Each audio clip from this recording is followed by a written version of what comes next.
Hello and what is going on, guys? Welcome back to the channel. My name is Miguel. You're watching Miguel EDC, the channel where we talk everything EDC gear here. And today we got some different knives here to go over with you guys. Some different brands.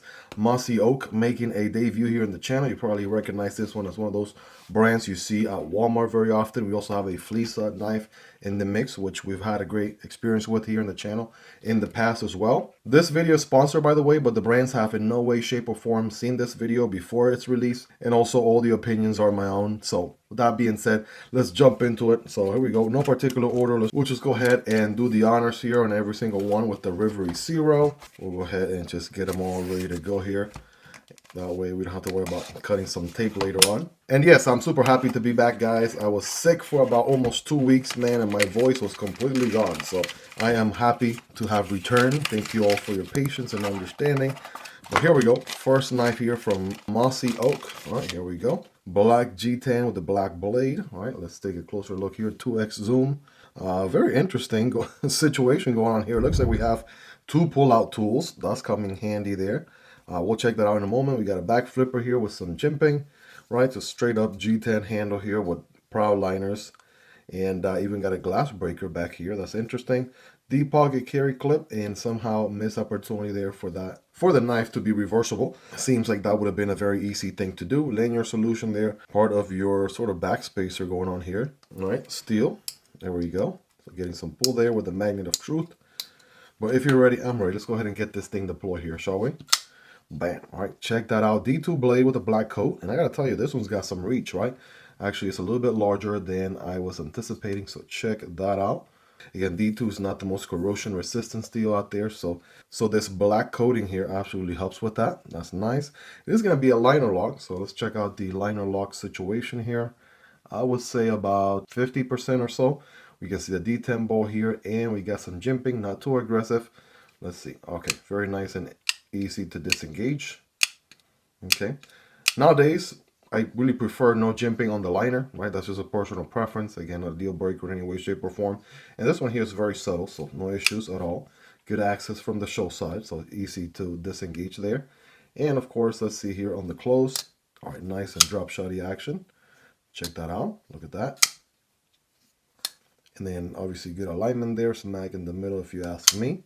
So yeah, we got the one deployment and one deployment option only. My philosophy, I mean, at least personally, my taste is that, you know, typically like knives that have more deployment options, just what I tend to like the most personally. But if you have one deployment option and one deployment option only, right, you want to make it as good and solid as possible. And that's what they got going on here. So light switching, it works. And then push buttoning, it works as well. D10 is not too crazy. Okay, and then can we fill it? Okay, I'm trying here, trying to fill it. Okay, still trying to fill it. Yeah, pretty hard to fill it, to say the least, right? I was really trying all those 3 attempts, and nothing happened there. So full 4-finger grip, right? Able to get a full purchase on the handle. That feels nice. And again, hopefully I'm going through this video thinking like, did I just forget how to make YouTube videos on knives over the last 2 weeks that I was out sick? I don't know. But yeah, so far kind of getting back in the groove. This is the first video I'm recording after being back from, again, just being really, really sick for 2 weeks. So ergos feel good. I do feel the pocket clip a tad bit there, right? I'm going to give it a good 8.5. Yeah, I'm going to go 8.5 out of 10, especially if I squeeze really hard. But other than that, that feels good. Now, this one has a trick up its sleeve, and that is right here, guys. Check it out. We got a little pull-out, nail nick situation there, right? And boom, we got a gut hook right there on this one, right? Kind of like a seatbelt cutter, gut hook style tool with a Phillips head, right? This one definitely deserves a 5x zoom. Check it out. We got a little bit of a Phillips head going on this end. And again, there's that gut hook I was talking about. Now in a closer look. So again, these are non-locking, of course. Nice and easy to just nail nick, pull them out like that. And then on the other side, looks like we probably have, that's what I was thinking, a flat head, sort of like a, also like a pry bar, flat head, you know, sort of purpose here. And we got like a bottle opener. That is nice. I gotta tell you, that is absolutely nice. So whether you are you know, you're carrying this knife, and at the same time you're carrying a screwdriver for at least flathead and Phillips head. If you want to open, you know, a bottle, you can. And actually, this is done very tastefully. Some of these Chinese knives, when they are done in the more affordable market, they make it so the bottle opener, right? It's very kind of ugly and part of the handle. This is perfect, right? It's like a multi-tool, right? And it just folds and good to go. You don't see it, it's out of the way, but when you need it, obviously it's there. It's best to need it. It's best to have it and not need it than obviously need it and not have it. So there you go. In a pinch, right? This could absolutely save you an additional trip trying to go get your multi-tool if you're not carrying one that day, or just getting your dedicated flathead or Phillips head screwdriver, whatever the case may be, and those other additional tools there. But hey, wait a second, we got more. We got some more knives. Let's switch over to FLISSA for a second and see what this one here is all about. Bada bing, bada boom. Now we'll wait for this helicopter to pass by. Oh, we got a nice little, where are we going here? I'm sometimes colorblind, color illiterate, but I'm going with teal, right? Somewhat of a teal color going on here. G10 scales on this one. Then we have this whole taco, right? Taco shell construction. So it kind of gives you the integral vibes going on while not being an integral knife. I first saw something like this on an SRM knife, right? Another Chinese manufacturer.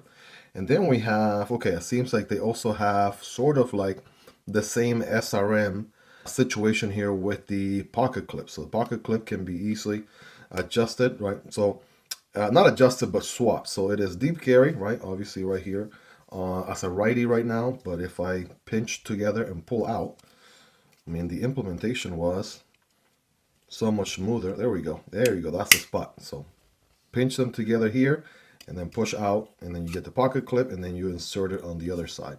Now, I don't know if SRM had a patent on this originally or not, but this is very similar to how SRM had it implemented, and they were the first ones that I saw this from. So now it is a lefty carry right there, and needless to say, right, it's easily swappable, right? Has swappable pretty much to the other side. So with that in mind, let's go ahead and get this one deployed. We got no back flipper. We have we have one. This is very interesting, the way the blade tucks into the handle so much, right? I was looking for the other thumb stud on the other side, but no. We have a very minimal thumb stud on the show side, and then no thumb stud on the other side. So if you're ready, I'm ready. Let's go ahead and get this bad boy deployed here.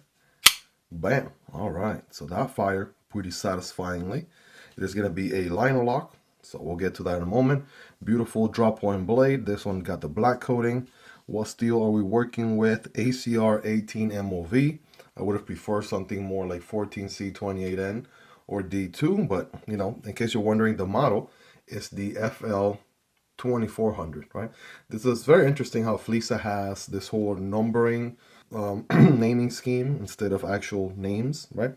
But that aside, it is a liner lock, and let's see, we're looking at around maybe a 20% or so on the lock-in.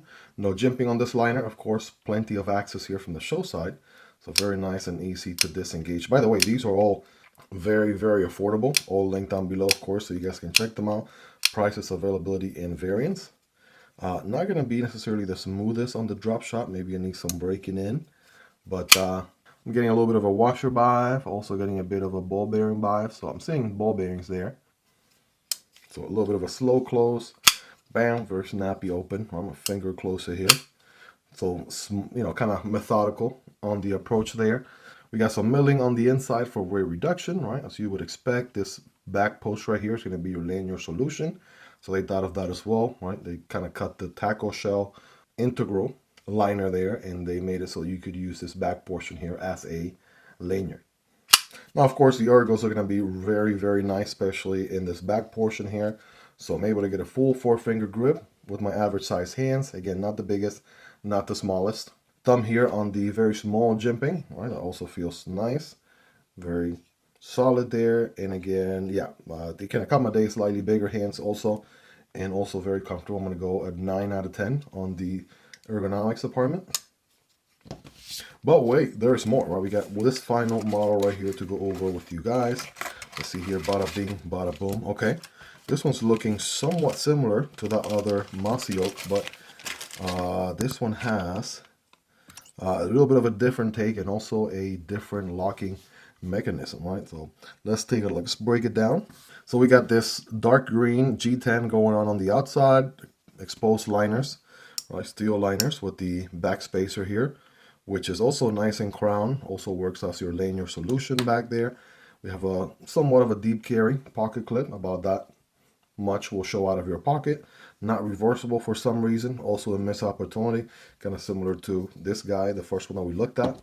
So maybe they haven't implemented reversible pocket clips. I would definitely, Mossy Oak, if you're watching this video, right, definitely something worth considering, especially because you have a crossbar lock mechanism here. So obviously this is a very ambidextrous style locking mechanism, right? And without further ado, bam.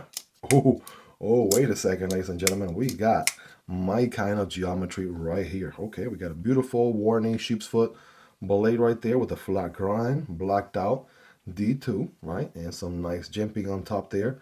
That's looking nice. Also a pretty lengthy cutting path.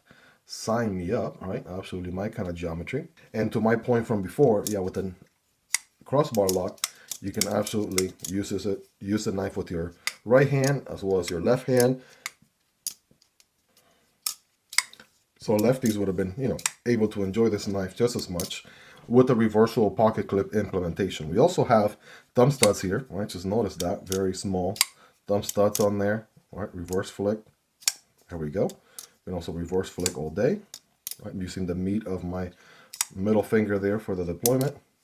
Finding a little bit of a, if I open it really hard, maybe this is just a break-in process, maybe the paint or something, right? It sticks a little bit on the pulling back on the crossbar. But yeah, very snappy action and at least 3 deployment options. So very ambidextrous friendly to say the least. And yeah, this one has some amazing ergo, especially this belly right here on the handle feels very, very good. Nice and solid, right? Able to get a full 4-finger grip with definitely plenty of room still left. So that's a good sign. And I'm gonna go thumb here on the jimping. Yeah, that feels also very nice. I could probably, grip forward a little bit, forward choke a tad bit. There's no dedicated finger choil, something to keep in mind. But yeah, now there's even more handle left, right? And I can get some good cuts done with this thing. We'll do our scientific cutting test here in just a moment. But yeah, amazing action and ergonomics. I'm gonna give it a good 9 out of 10, or a solid 9 out of 10, if you ask me. Again, the only nitpick there being the non-reversible pocket clip, and also just to note, there is no milling on the inside. Doesn't necessarily feel like a super heavy knife in any way, shape, or form, but I'm sure a little bit of milling would have helped a little bit with the weight department. Something to keep in mind there. I'm not sure if we check this first one. This one has a little bit of milling, right? Not a whole lot, only a tad bit, and I'm not sure if you guys can sort of see it or not. Just a little bit of a cutout here and there, and not so much on the liner side. Well, let's go ahead and do some size comparisons right here, right? In the order in which we unbox them.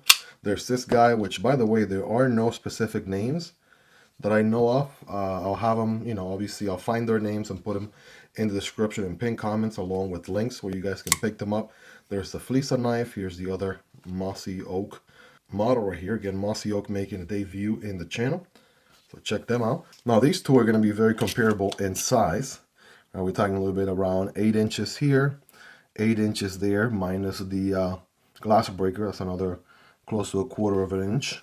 And then we have 7.25 on this smaller FLISSA one. But of course, you already know what time it is. Time to get scientific with it here, if you know what I mean. I got some paper, I got some cardboard, starting here with this first model that we looked at. And we're going to go in that order. D2 steel, flat grind. Okay. Going through the paper there pretty well, as you would expect. Okay, a little bit of a tear on that one there. Also maybe user error. Let's give it the benefit of the doubt. Now you do have a pretty long cutting path, so that's something else to keep in mind with this model and also the third one. Yeah, clearly you can cut paper all day, every day. It's got some cardboard, and I have some dual wall piece of cardboard right here, so this should be interesting for any knife. We're gonna go diagonally here, right, for better performance. All right, there we go. Kind of taper off just a tad bit there towards the end. All right, let's keep on going. All right, nice full slice. Bam. Now keep in mind, dual wall cardboard is going to be more challenging than any other cardboard. So these are going through this cardboard here pretty well. And when you're cutting twice the material, obviously it's going to be a little bit more of an effort on your wrist, right? The pull through strength. But yeah, this one absolutely delivered. We'll move on to the next one. This one is the FLISSA model FL2400 ACR 13 MOV steel. All right, nice and smooth here. Check that out. Let's say this one feels a tad bit sharper, I'm not gonna lie. All right, if I was to compare apples to apples, this one feels just a hair sharper, at least on the first one. And then same dual wall piece of cardboard here, as you can see. We're gonna go diagonally here for better performance, left to right. Oh, this one, yeah, this one feels a hair sharper, no doubt about it. I'm going through the material here with less effort. Oh, there's that. There we go. That's the cardboard came unglued. The two walls came separate. But yeah, this one absolutely felt way sharper for some reason. So I'm going to give it that so far. This one being the sharpest of the bunch. And of course, last but not least, why we got this last model here also on D2 from Mossy Oak. There we go. Okay. According to the paper here, also pretty well. Good, long, functional cutting path. No finger choil. So I know some people out there sometimes get mad. Oh, why does that knife have such a big finger choil? Where's my edge at? Some people prefer a longer edge, a longer cutting path than a finger choil. So this one's going to be right up your alley, no doubt. And last but not least, the same dual wall piece of cardboard you've been seeing already a few times, cutting diagonally here. All right, here we go. Getting some good leverage. There, now we're talking. So it's a little bit harder to taper off with this one, right? Because there's not as much belly as you get on the first one. Not that this one has a crazy belly or anything. But I want to say something about this one. Maybe it's the width, right? This one's really, really slicey. But let's finish off. Again, this one has a decent thickness, not too thick, not too thin, right? And it is almost a full flat grind all the way to the top. But listen, I brought the challenge. I brought the dual wall piece of cardboard. So if it can do this, it can do the single wall piece of cardboard in a pinch, right? So there you go. All three of them deliver. You guys rate them in the comments on a scale from 1 through 10, right? 10 being the sharpest, right? Maybe put them here. You all let me know. All right, ladies and gentlemen. Well, there you have them. Very interesting budget EDC knives from Mossy Oak and FLISSA. Right, all very interesting in their own way with some very interesting feature. We'll go over the standout feature on all of them here in just a second to sum it up. But again, links for all these down below so you guys can check out the prices, availability, and variants. For this first one here, right, standout feature is the additional tools that you have. We talked about glass breaker. Again, that's not really a big deal for me, but all these other tools absolutely are very nice and interesting and an added value, in my opinion. Also done very tastefully, right? The way that these tuck in, right? That actually feels very well executed. Standout feature for this one, like I said, was the tackle shell liner, right? Kind of gives you integral vibes, and also the easy to swap pocket clip like we talked about. Very nice and slicey as well. And this one's just very straightforward, just knife, right? Crossbar lock, some good action, right? Kind of wish these two, right, this one and this one had a reversible pocket clip. That's about the only nitpick so far, but again, these come at a very affordable price, so check them out, all linked down below. Let me know, guys, your thoughts on these. What do you all like about them? What do you love about them? Is there anything you dislike about them? Let me know. Let's hang out in the comment section down below. Hope you guys really enjoyed this one. If you made it to the end, you're the real MVP. Hope you guys have a wonderful rest of your day. Take care, and I'll see you on the next one, either this one or this one. Peace.